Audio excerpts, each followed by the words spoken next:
Last lecture में हमने ये देखा कि what are conductors, insulators and semiconductors. ठीक है, तो आपके दिमाग में ये बात तो आ रही होगी कि कुछ जो सॉलिड्स होते हैं क्यों कंडक्टर्स हैं और उसमें क्यों इंसुलेटर्स हैं। ठीक है, तो कंडक्टर्स क्यों है, इंसुलेटर क्यों है, उसको समझने के लिए हम यहाँ पे एक डायग्राम करने जा रहे हैं। ठीक है, और उसी के थ्रू आपको समझाएंगे। ठीक है, तो सबसे पहले उसके पहले आपको ये जानना जरूरी है कि एटम क्या है। और एटम हमने आपको पहले ऑफलाइन क्लास में बता चुके हैं। एटम क्या होता है, किसी भी एलिमेंट का एटम होता है, जैसे उसके सेंटर में एक न्यूक्लियस होता है और न्यूक्लियस में क्या होते हैं, प्रोटॉन एंड न्यूट्रॉन होता है। न्यूक्लियस में क्या होता है भाई, न्यूट्रॉन एंड प्रोटॉन होता है। और न्यूक्लियस के बाहर जो ऑर्बिट्स होते हैं उसमें उनके क्या होते हैं, इलेक्ट्रॉन्स रिवॉल्व करते रहते हैं। ठीक है, अलग अलग ऑर्बिट्स होते हैं, हर ऑर्बिट की एक स्ट्रेंथ होती है कि किस ऑर्बिट में कितने इलेक्ट्रॉन्स वो कैरी कर सकते हैं। तो बोला कि इसके बाहर क्या है, ऑर्बिट्स है, और उसमें क्या करते हैं, इलेक्ट्रॉन्स घूमते हैं। ठीक है जी, तो ऐसे सोचो ना कि जैसे मान लो जैसे कि मेरा न्यूक्लियस है। ठीक है, अब भाई न्यूक्लियस से जानो कि ऑर्बिट्स ये एटम को कंट्रोल करता है, सभी चीजों को। जैसे कि एक मान लो ऑर्बिट यहाँ पे है, एक बाहर ऑर्बिट है, एक और यहाँ पर। तो न्यूक्लियस भाई इस वाले यहाँ पे जो इलेक्ट्रॉन होंगे वहां पर उसका कंट्रोल मैक्सिमम होगा। जो इससे थोड़ा सा दूर होंगे,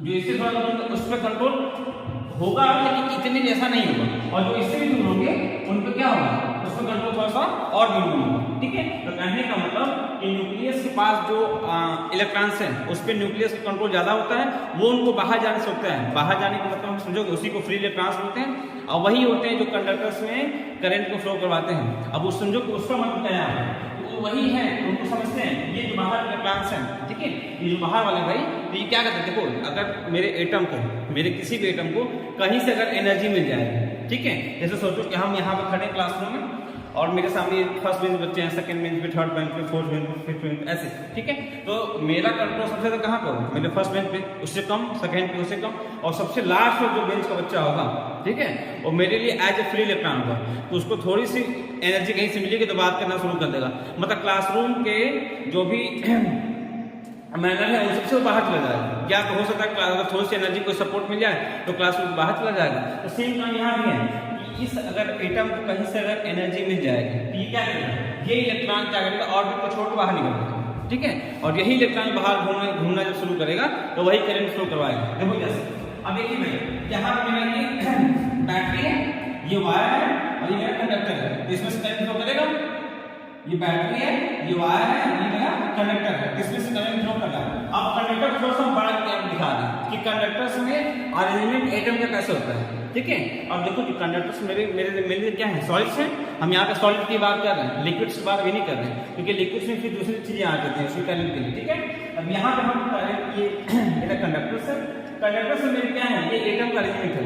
कंडक्टर्स में बताए थे कि जो मैटर होते हैं वो क्या होता है, बहुत पास पास में होता है। ठीक है, तो यहाँ पे समझिए भाई, ये एटम्स है और ये एटम न्यूक्लियस, उसके बाहर ऑर्बिट है और उसके बाहर ये आउटर मोस्ट ऑर्बिट है। ठीक है, तो हम कहने का मतलब कि जो बाहर वाला ऑर्बिट, हम आपको तीन ऑर्बिट नहीं बनाएंगे क्योंकि कम जगह है और हमको आपको एक्सप्लेन है। तो आप समझिएगा कि जो बाहर वाला इलेक्ट्रॉन है, जो आउटर मोस्ट में ऑर्बिट में इलेक्ट्रॉन है, वो न्यूक्लियस के प्रभाव से थोड़ा दूर है, तो उसके उसका जो ये क्या उसको खींचने मतलब पुल करने का जो फोर्स है वो क्या है, मिनिमम। ऐसे सोचो, यहाँ से तो आपको थोड़ा सा जूम करके दिखा रहे हैं। अब इसमें देखिए, बीच में न्यूक्लियस है, उसके बाहर क्या है, इलेक्ट्रॉन्स है, और उसके आउटर मोस्ट में क्या है भाई, मेरे इलेक्ट्रॉन्स, और वो जो इलेक्ट्रॉन है वही मेरे क्या करेंगे, यहाँ पे as a free electron behave करेंगे, as a free electron behave करेंगे। अब देखो ये काम होता कैसे, अब देखिए, अब बैटरी होता है एक नेगेटिव टर्मिनल, एक होता है पॉजिटिव टर्मिनल। बैटरी क्या है, अब पिछली वीडियो देखोगे तो उसमें समझाएगा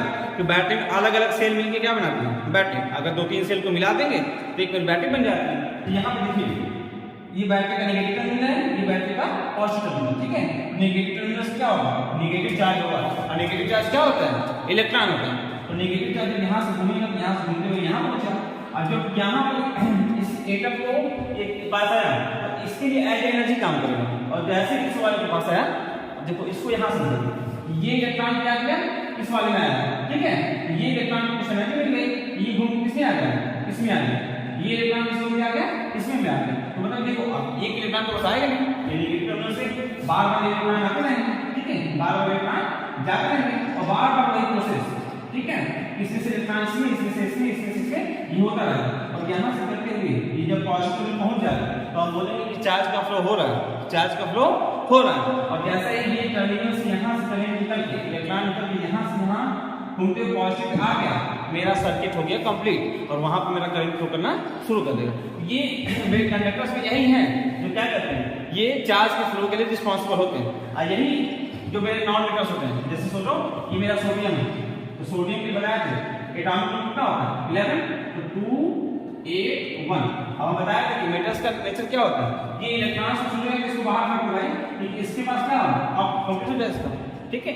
तो मेटल्स यहाँ पे बिहेव करते हैं कंडक्टर्स के लिए, लेकिन नॉन मेटल्स में क्या दिक्कत आती है, जैसे क्लोरीन का सोच लो, क्लोरीन मेरा नॉन मेटल है, इसे क्या होगा 2 8 7, तो भाई इसको तो इलेक्ट्रॉन चाहिए ना, ये साथ छोड़ेगा तो है नहीं, तो ये क्या करते हैं, यहाँ यही क्लोरीन जो नॉन मेटल्स होते हैं वही मेरे कंडक्टर्स की तरफ बिहेव नहीं कर पाते, क्योंकि इनकी जो ऑर्बिट में इलेक्ट्रॉन तो वो इस ऑर्बिट को छोड़ के जा नहीं पाते हैं, और जा नहीं पाते हैं तो यहाँ पे जो ये चार्ज का फ्लो है वो हो नहीं पाता है, इसलिए इंसुलेटर्स में मेरे इंसुलेटर्स में करंट फ्लो नहीं कर पाता है। ये समझिएगा कि जैसे यहाँ से इलेक्ट्रॉन निकला, यहाँ से निकल यहाँ से आया, अब इस वाले इलेक्ट्रॉन के पास आया, इसको कुछ एनर्जी मिल गई, ये वाला फ्री है, अब इसको कुछ एनर्जी मिल, ये वाला इसमें पूरा, इसमें इसको एनर्जी मिल गई, इसका इलेक्ट्रॉन इसमें पूरा, इसको एनर्जी मिल गई, इसका इलेक्ट्रॉन अगला इलेक्ट्रॉन में होगा, और यहाँ से करते हुए ये बाहर में आएगा, बाहर से पॉजिटिव पहुंच गया, और जो पॉजिटिव पहुंचा तो वहां पे मेरा सर्किट क्या होगा कंप्लीट। और हम बताए थे कि करंट कैसे फ्लो करता है, इलेक्ट्रॉन अगर इधर से इधर जाएगा तो करंट उधर से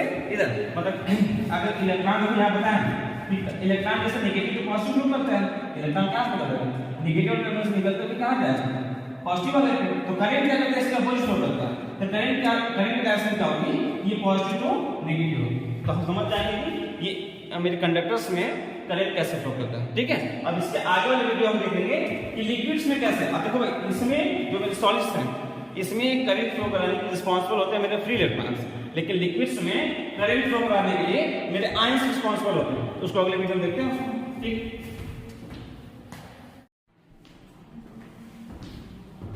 देखिए भाई अभी हमने देखा कि कंडक्टर्स में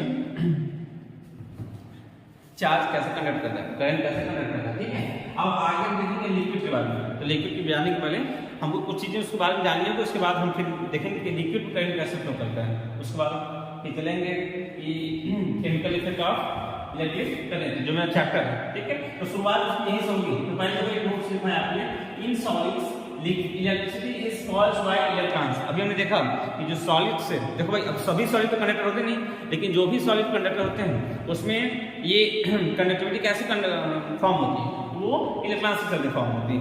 आगे but in liquids electricity is caused by ions, लेकिन लिक्विड में इलेक्ट्रिसिटी कैसे कंडक्ट होती है, वो आयंस के थ्रू फॉर्म होती है, ठीक है। अब समझना होगा कि आयंस क्या होते हैं भाई। अभी आयंस तो हम इससे पहले सुने नहीं, तो हम इसीलिए आयंस के लिए छोटा सा टॉपिक आयंस के बैक में रख दिए, ठीक है। अब देखो जी हमने बताया था कि हम हैं चाहे कोई भी, चाहे ब्रिक है, चाहे टेबल है, चाहे वुड है, चाहे आयरन, चाहे कुछ भी, ये सभी की सभी किसी से मिल बनी है। ये सभी चीजें एटम से मिलकर बनी है। किससे मिल बनी है, एटम से। तो होता क्या है कि ऐसे एटम न्यूट्रल स्टेट में होता है, ऐसे एटम न्यूट्रल स्टेट में। न्यूट्रल स्टेट का मतलब ना तो उसके ऊपर कोई चार्ज पॉजिटिव है ना तो कोई निगेटिव चार्ज है, लेकिन कुछ कंडीशंस में हम बताए थे आपको, जब मीटर नॉनमीटर पढ़ा रहे थे तो उसमें बताया था कि चार्ज किसी एटम का ये नेचर होता है, वो स्टेबिलिटी पसंद करता है। स्टेबिलिटी का मतलब उसके आउटर मोस्ट जो सेल है, ऑर्बिट्स हैं, उसमें कितने इलेक्ट्रॉन हो, 2 हो या डुएट हो या ऑक्टेट हो, ठीक है, 18 वाले के बाद कितने हैं, ठीक है। तो वो करने की स्थिति होते हैं, लेकिन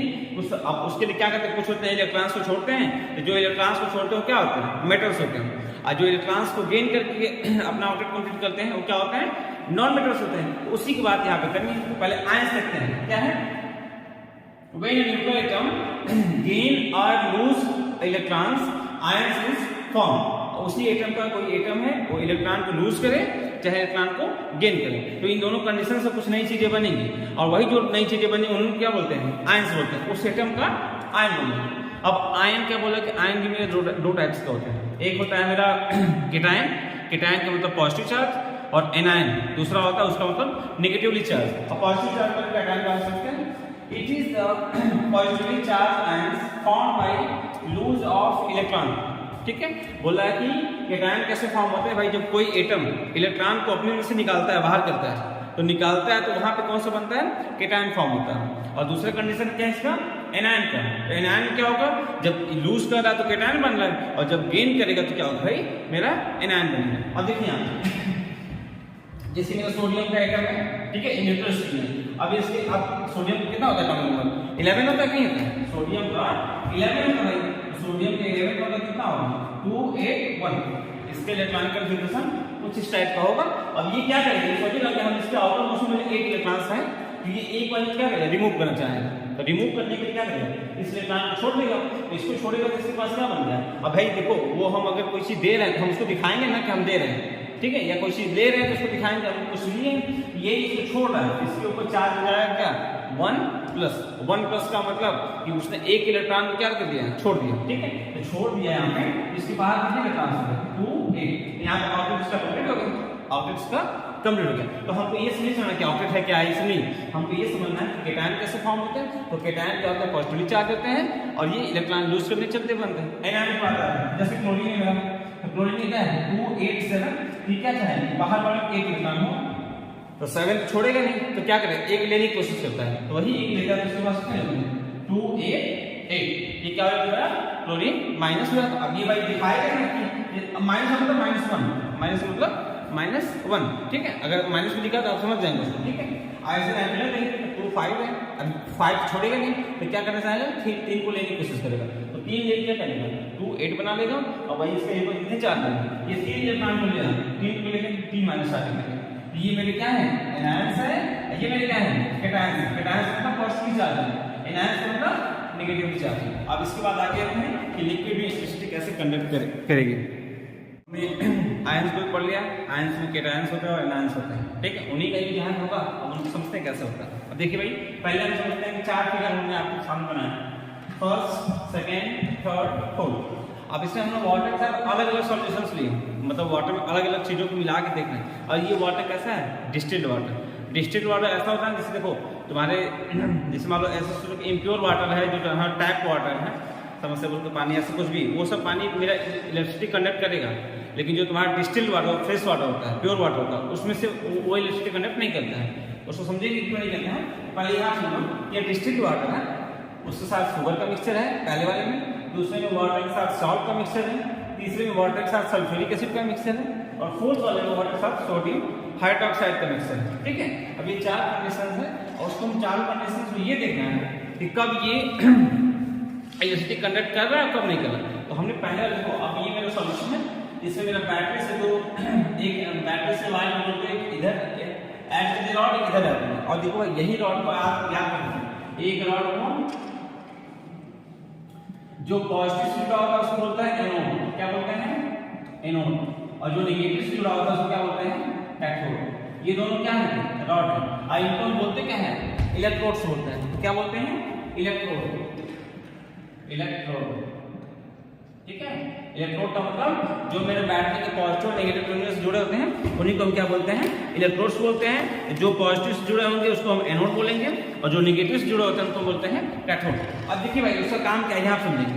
अब देखो, जैसे पहले वाटर में शुगर मिलाया, यहाँ पे ये सॉल्यूशन है, इसमें इलेक्ट्रोड है, ये किससे कनेक्ट है, और बैटरी से, और बैटरी में साथ सर्किट में एक बल्ब लगाया है। बल्ब इसलिए लगाए हैं कि पता चलेगा कि ये बल्ब कब जल रहा है, कब बल्ब नहीं जलेगा। और बल्ब जलने का मतलब सर्किट क्या है, कंप्लीट है, सर्किट क्या है, कंप्लीट है। और बल्ब नहीं जलने का मतलब क्या है कि सर्किट मेरा क्या है, इनकम्प्लीट है, मतलब उसमें चार्ज का ट्रांसफर पूरा वन इन से अदर इन पे नहीं हो पाएगा, मतलब बीच में कोई दिक्कत आएगी। यहाँ पे देखा कि पहले वाले केस में बल्ब नहीं जल रहा है, पहले वाले केस में बल्ब मेरा ग्लो नहीं कर रहा है, दूसरे कंडीशन बल्ब ग्लो कर रहा है, मतलब इसमें क्या हो रहा है भाई, इसमें चार्ज का ट्रांसफर, मतलब इसमें ये सर्किट कंप्लीट है, कहने का मतलब कि जैसे पॉजिटिव से ये पॉजिटिव से नेगेटिव होता है, ठीक है। तो करंट कैसा आता है, यहाँ से मान लो ऐसे होते हुए यहाँ पे आएगा, और यहाँ से जब यहाँ जा रहा है तभी तो भाई इसी थ्रू ये यहाँ से यहाँ जा रहा है, और फिर यहाँ से वहाँ आ रहा है, तभी तो बल्ब ग्लो कर रहा है। अदरवाइज कहीं बीच में रुक जाता है तो बल्ब ग्लो नहीं करता। जैसे इस वाले कंडीशन यहाँ से आ रहा है, इसके बाद इधर नहीं जा पा रहा हो, तभी ये बल्ब नहीं होगा, क्योंकि अगर ये यहाँ से चार्ज निकल के, यहाँ से चार्ज निकल के ऐसे घूमते हुए अगर यहाँ पहुंच गए दूसरे वाले टर्मिनल पे, एक टर्मिनल से निकल के और दूसरे टर्मिनल पर पहुंच जाता है तो वहां पे करंट फ्लो करता है, और अगर नहीं पहुंच पाता है तो वहां पे बल्ब ग्लो नहीं करता है। यहाँ पे देखो भाई, यहाँ पे बल्ब ग्लो करने का मतलब ये यहाँ से क्या कर रहा है, इसमें से करंट जा रहा है, मतलब ये जो लिक्विड है मेरा, ये लिक्विड मेरा क्या है, कंडक्टर है, ये कंडक्टिविटी को फ्लो करा रहा है, ये करंट को फ्लो करा रहा है। सेम कंडीशन इसमें भी है, इसमें भी बल्ब फ्लो कर रहा है, मतलब ये करंट को क्या कर रहा है, फ्लो करा रहा है। अब इसमें लिक्विड में कुछ ऐसा है कि जो उस करंट को फ्लो करा रहा है, इसके लिक्विड कुछ ऐसा प्रॉब्लम जो उसको करा नहीं रहा है।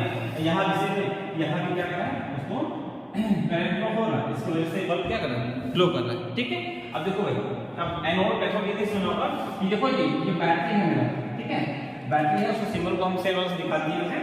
अब बैटरी की जो बड़ा लाइन होता है उसको पॉजिटिव मानते हैं, और छोटा वाले को नेगेटिव लेते हैं। ठीक है, ये पॉजिटिव, ये नेगेटिव, और जो पॉजिटिव से रॉड जुड़ा है, ये दो रॉड है, जो पॉजिटिव से रॉड जुड़ा है उसको क्या बोलेंगे, एनोड, और जो नेगेटिव से जुड़ा है उसको क्या बोलेंगे, कैथोड। अब देखो, अब यहाँ पे ऐसा क्या हो रहा है कि नहीं हो रहा, और यहाँ पे हो रहा है। देखो जो होता क्या ना कि ये जो सॉल्यूशंस में वाटर है, तो वाटर में शुगर मिलाया है, वाटर में सॉल्ट मिलाया है, वाटर में H2SO मिलाया है। तो देखो भाई, हमने बताया है कि लिक्विड्स में जो करंट फ्लो करता है वो किसकी वजह से होता है, आयंस के फॉर्मेशन की वजह से, आयंस फॉर्मेशन की वजह से। और मतलब इसमें आयन फॉर्म नहीं हो रहे हैं और इन सब में आयंस फॉर्म हो रहे हैं। और आयंस फॉर्म कैसे होते हैं, जैसे सच मेरा ये मेरा क्या है, देखो देखो पहले इसको समझा, इसको लिखा है, इसको लिखा दो, उसके बाद समझते क्या बात है। The liquids that conduct electricity are mostly solutions of acids, bases and salt। देखो भाई, पहला वाला क्या है, ये सॉल्ट है, सॉल्ट है, सॉल्ट और सॉल्ट सोडियम क्लोराइड है, सोडियम क्लोराइड है, तो ये मेरा सॉल्ट हो गया। दूसरे वाले में ये क्या है मेरा, एसिड है, क्या है, एसिड है। और तीसरे वाले में मेरा क्या है, ये बेस है, क्या है भाई, तीसरे वाले में मेरा बेस है। तो बोल रहा है कि जब वाटर में हम एसिड को जो ऐड कर रहे हैं, चाहे बेस को ऐड करते हैं, सॉल्ट को ऐड कर रहे हैं, तब तो इलेक्ट्रिसिटी कंडक्ट करा रहा है। लेकिन जब उसके साथ शुगर को ऐड किए, मतलब कोई भी इन तीनों को छोड़ कोई ऐड किए, तो वहां पर इलेक्ट्रिसिटी कंडक्ट नहीं करा रहा है। अब उसका पहले देखते हैं एक्सप्लेनेशन क्या है। The liquids that conduct electricity are mostly solutions of acids, bases and salt. ये तो हमने भी देखा कि जो सॉल्यूशंस है उसमें मोस्टली जो इलेक्ट्रिसिटी कंडक्ट करा रहे हैं किसके होते हैं, सॉल्यूशंस, वाटर के साथ एसिड, बेस और सॉल्ट होते हैं। Because in these solutions electrolyte decompose into ions and these ions are responsible for flow of electric current in liquid। because देखो इन सब सॉल्यूशंस में क्या होता है, ये जो ये एसिड बेस से सॉल्ट है, ये एज इलेक्ट्रोलाइट बिहेव करते हैं। इलेक्ट्रोलाइट हम आगे बताएं उसको, तो इलेक्ट्रोलाइट क्या करते हैं भाई, डिकम्पोज हो जाते हैं, किसमें, आयंस में डिकम्पोज हो जाएंगे, और वही क्या करते हैं आगे मेरे ये चार करंट के फ्लो कराने के लिए रिस्पॉन्सिबल होते हैं। जैसे ये सोचो, मान लो ये मेरा, इसे जब HCl करते हैं, यहाँ पे हम HCl क्योंकि ये भी एक लिक्विड है, ठीक है, हम यहाँ पे HCl करते हैं। अब देखो जी कैसे हो रहा है, ये सॉल्ट है NaCl, NaCl, जब करंट इसमें से आया तो ये क्या कर रहा है, टूट जा रहा है, एक Na प्लस बना रहा है और एक Cl माइनस, टूट गया, टूट गया। तो मतलब ये मेरा क्या बना, केटायन, क्या बना, केटायन, और ये मेरा क्या बना, एनायन। मतलब कोई भी इलेक्ट्रोलाइट अगर डिकम्पोज हो जाएगा तो उसमें करंट फ्लो करेगा। इसलिए यहाँ पे HCl है, HCl क्या करेगा, डिकम्पोज होकर ये बनाएगा H+ और ये दूसरा बनाएगा Cl माइनस। सेम ये क्या है, केटायन, और ये क्या है भाई, एनायन, ठीक है। अब यहाँ पे सोडियम हाइड्रोक्साइड NaOH, Na मतलब Na+ एंड OH माइनस, ये मेरा हो गया केटायन और ये मेरा हो गया एनायन, मतलब इसमें भी चार्ज फॉर्म हो गया, ठीक है। अभी देखो, लेकिन यही शुगर में, शुगर फॉर्मूला क्या होता है, C12H22O11। इसका डिकम्पोजिशन भले होता है लेकिन कोई आयंस फॉर्म नहीं होते, इसके डिकम्पोजिशन से कोई आयंस फॉर्म नहीं होते हैं। तो आयंस फॉर्म नहीं होते हैं, यहाँ पे इलेक्ट्रिसिटी कंडक्ट नहीं करा रहा है, यहाँ पे आयंस फॉर्म हो रहे हैं, डिकम्पोजिशन हो रहा है उनमें केटायंस और एनायंस में, और वहां पे हो रहा है, तो उसके चलते ये क्या, अब देखो जी कहने का मतलब है क्या। अब सोचो जैसे इसमें सोच मान लो ये मेरा सॉल्ट है, ठीक है। अब देखो इसमें मान लो इसमें दोनों मिला दिए, सॉल्ट मिला दिए, एक होगा Na+ का घूम रहा होगा, इसमें कहीं Cl- घूम रहा होगा, Na+ घूम रहा होगा, Cl- घूम रहा होगा, Na+ ऐसे। देखो एक पॉजिटिव है, एक नेगेटिव। अब हमने ऊपर आना, बैटरी से जो पॉजिटिव जुड़ा है तो कैसा बिहेव करेगा, पॉजिटिव, और जो नेगेटिव से जुड़ा है कैसा बिहेव करेगा, नेगेटिव। तो सोचो ऐसा होगा ना कि इसमें ये आयंस क्या करेंगे, फ्लो करेंगे। फ्लो कैसे करेंगे, अब इसमें जब करंट आया था ये पॉजिटिव है, इसके पास नेगेटिव वाला जाएगा, पॉजिटिव के पास नेगेटिव वाला, मतलब इसकी तरफ क्या जाएंगे, सीएल वाला, क्या करेंगे, सीएल वाला जाएंगे, और नेगेटिव के पास कौन जाएगा, पॉजिटिव वाला, मतलब Na+ वाला। और यही अब एक एटम तो है नहीं, एक केटायन एनायन तो है नहीं, बहुत से केटायन एनायन, ये फ्लो करते रहते हैं तो उसमें क्या करता है, इलेक्ट्रिसिटी कंडक्ट होती है। तो यही हम क्वेश्चन घर में कर सकते हैं।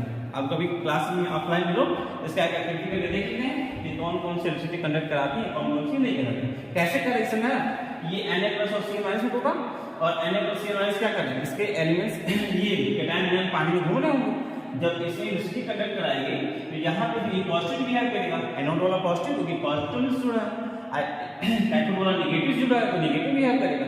तो क्या करेगा, सोडियम वाला पॉजिटिव है तो क्या करेगा, नेगेटिव तरफ जाएगा, और नेगेटिव वाला पॉजिटिव तरफ, तो सोडियम पॉजिटिव तो कैथोड की तरफ आएगा, और क्लोरीन नेगेटिव है तो क्या करेगा वो एनोड की तरफ आएगा। इस तरह से क्या होगा, सर्किट कंप्लीट हो जाता है। और इसी तरीके से ये फ्लो करते हैं, चार्ज फ्लो करते हैं, और चार्ज फ्लो करने के बाद मेरे करंट फ्लो करने लगते हैं। ठीक है, ये मेरा नेगेटिव था। अब आगे चलो, दो आप डिफरेंस लिखा दिए इसको, इलेक्ट्रोलाइज का यहां हमने लिखा है इलेक्ट्रोलाइज, ठीक है। तो बोला और इस which can conduct electricity is called an electrolyte. ऐसे लिक्विड जो क्या करते हैं, इलेक्ट्रिसिटी को कंडक्ट करते हैं, मतलब उसमें से इलेक्ट्रिसिटी फ्लो कर सकती है, उनको हम क्या बोलते हैं, इलेक्ट्रोलाइट बोलते हैं। ठीक है, जैसे ये सब मेरे क्या है, इलेक्ट्रोलाइट, ये सॉल्ट है, NaCl है, चाहे HCl है, चाहे सोडियम हाइड्रोक्साइड है, ऐसे बहुत से एसिड बेस सॉल्ट होंगे। ठीक है, अब आगे चलते हैं। अगला है electrolysis, a process of decomposing ionic compounds into their elements by passing electric current through a compound in fluid form is called electrolysis। बोल रहे हैं a process of decomposing, मतलब a process of decomposing ionic compounds into their elements by passing electric current through a compound। ठीक है, अब जैसे बोला ionic compound, जैसे NaCl में क्या है, आयनिक कंपाउंड है। अब जब इसमें से इलेक्ट्रिसिटी पास करा रहे हैं तो क्या कर रहा है, डिकम्पोज हो रहा है। डिकम्पोज जो किसमें जा रहा है, Na+ में और Cl- में, और यही Na+ और Cl- क्या करेंगे, फिर आयन कीटायन और एनायन बनते हैं, और एक फिर क्या करते हैं, करंट फ्लो कराते हैं। इसी की वजह से, और यही प्रोसेस को क्या बोलते हैं, इलेक्ट्रोलिसिस बोलते हैं। ठीक है, ionic compounds into their elements by passing electric current through compound in fluid form is called electrolysis। ठीक है, अब इसको नोट कर लीजिएगा, देखते हैं आगे आज हो पाता है।